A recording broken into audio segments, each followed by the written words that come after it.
mini patterns are available online and you can instantly digitally download them. Oh my gosh, this is a game changer.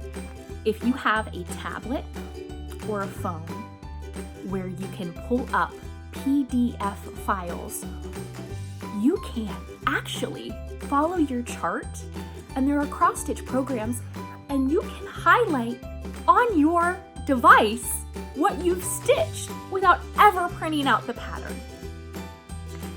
This is perfect for people who are not necessarily like tactile, who can do it electronically. They can zoom in or zoom out of their pattern.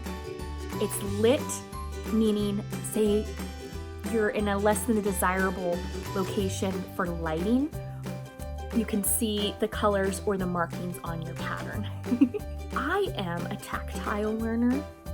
I like having the physical copy of the pattern.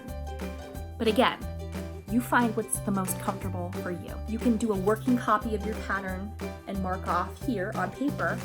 And thank you, technology, you can also take your 16th century filet lace pattern that's been translated into cross stitch and mark off the symbols as you go, as you're stitching.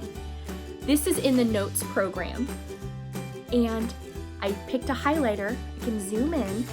So say I want to start stitching here. I want to start stitching up in the corner at the leaves. Well, I'm stitching, and then as I'm stitching, and I can mark off my stitches using the highlight feature. How cool is that? Say down in the center of the pattern, I could start stitching just the unicorn, and I can mark it off as I go. As a tactile learner, I like to make a working copy of my pattern. A working copy means that, say this was the original color on cardstock that I purchased from my local needlework shop. I would make maybe a black and white copy of it, and as I'm stitching, I would go through and mark. That way, if I make a mistake, I'm not messing up my original pattern. Something to keep in mind, that working copies, you cannot resell a working copy. A working copy is for personal use only.